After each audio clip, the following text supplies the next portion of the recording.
Go ahead, Peter. Thanks, Jen. Following up on Weij's question, Yeah. a lot of focus on the economic pain in Russia potentially from these sanctions. But what about the economic pain here? The Russians are saying they think gas prices in Europe are going to double. How high could they get here?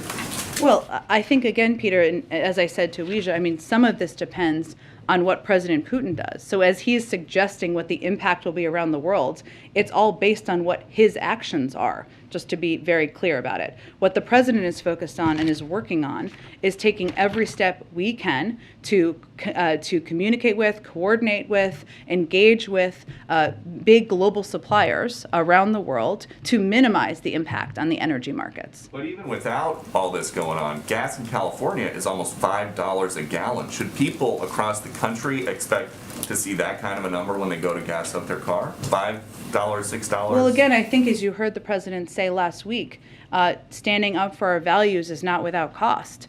What we're trying to do is minimize that cost. So I don't have a prediction of it right now because we're trying to minimize the impact on the global energy markets. Okay, something that you said, two different things that you've said so far today. You said you think right now Putin is improvising and adapting, but you've also said that you very much anticipate and predict that he's going to invade further. So which is it? Is he adapting or is he still invading? Think big here, Peter. He can still be preparing to invade, which we've said, and that continues to be the case, while making adaptations on when, if, how, to what his strategy is. That's what we're seeing. Both are true. But so if that's what you're seeing, you announced sanctions yesterday. Yep. Did any Russian military units turn around and head back towards Russia? Again, I'm not going to get into assessments from here of movements of any military, but also what we're trying to do is prevent a war, prevent devastation on the Ukrainian people.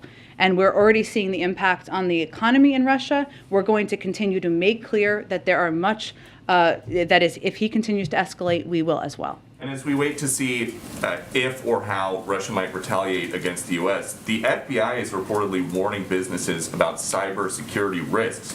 So why did you say there is no current threat as it relates to cyber here? There is no current threat as it relates to cyber here. The FBI and all of the agencies in the government always provide regular updates on what businesses and entities should do to prepare for the potential for. There is still no immediate specific threat. But on Friday, the Deputy National Security Advisor for Cyber came in here to say we don't have the level of cyber resilience that we wish. Why would somebody come to the White House briefing room and talk about that if there is no threat? Because we anticipate that there could be continuing threats in the future, and what we need private sector companies to do is harden their cybersecurity capabilities now. Now is the time to do it. Okay, and then finally, the State Department spokesman today said you guys are doing everything you reasonably can to prevent human rights abuses, atrocities, and potential war crimes in Ukraine. How can you say that if all that you're announcing is financial punishment? That isn't all we're announcing. We have provided a range of assistance to Ukraine, humanitarian assistance, security assistance, the most of any year in history. We will continue to build on all of this assistance. We are plussing up support for our partners and allies in the region to ensure they know we have their backs, and we are abiding by our NATO obligations. And we continue to also provide, I think what he was referring to, is a range of public information as well to make clear what the intentions are of the Russians, to call them out for the type of actions we could see them taking in the future.